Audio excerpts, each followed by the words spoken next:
மத்திய அரசு ஹிந்தியை திணிக்கிறாங்க அப்படிங்கிற ஒரு பொய் பிரச்சாரத்தை தமிழக மக்கள் முன்னாடி கொண்டு வந்து நாடகமாடின திமுக தலைவர் தமிழக முதலமைச்சர் திரு ஸ்டாலின் அவர்கள் இன்னைக்கு அதுல தோல்வி அடைஞ்சிட்டாரு. அதை மடைமாற்றம் செய்யறதுக்காக இன்னைக்கு அவர் எடுத்துக்கிட்ட ஆயுதம் என்ன அப்படின்னா, தொகுதி மறுசீரமைப்பு செய்ய போறாங்க. அதுல வந்து தமிழகத்துக்கு சீட்டு கம்மியாக தான் கிடைக்கும் அப்படின்னு மக்கள்கிட்ட பொய்யான பிரச்சாரத்தை மறுபடி கொண்டு வராரு.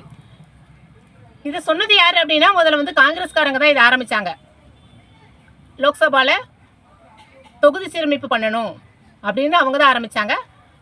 ஆனால் அதை நம்மளோட பிரதமர் மாண்புமிகு நரேந்திர மோடி அவர்கள் ஒரு கூட்டத்தில் பேசும்போது, இதை மறுசீரமைப்பு செய்யும் பொழுது தென்னிந்தியாவில் உள்ள எம்பி சீட்டு வந்து கிட்டத்தட்ட 100 சீட்டு வரைக்கும் பாதிக்கப்படும். அதனால இதை நம்ம செய்ய முடியாது, இதெல்லாம் வந்து எனக்கு உடன்பாடு கிடையாது அப்படிங்கிறத மாண்புமிகு பிரதமர் அவர்கள் தெல்ல தெளிவாக கூறினார்.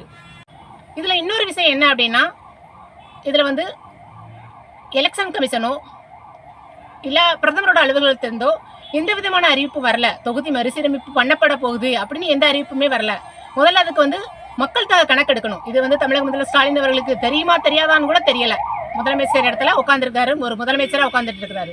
மக்கள் தொகை கணக்கெடுக்கணும், அப்புறம் பிரதமரோட அலுவலகத்திலேருந்து அறிவிப்பு வரணும். இதெல்லாம் நடந்தால் தான் இந்த மாதிரி விஷயங்களை மறுபடியும் கொண்டு வரலாமா, இந்த மாதிரி விஷயங்களை மறுபடியும் நம்ம கையில் எடுக்க முடியும்.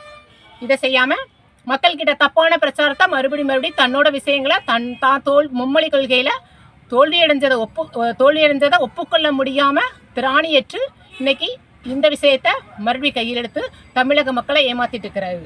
தமிழக மக்களை எந்த இடத்துலையுமே இந்த அறிவிப்பை பிரதமர் அலுவலகமோ இல்லை எலெக்ஷன் கமிஷனோ வெளியிடவே இல்லைங்கிறத தமிழக மக்களே சற்றே சிந்தித்துக் கொள்ளுங்கள், சற்றே புரிந்து கொள்ளுங்கள்.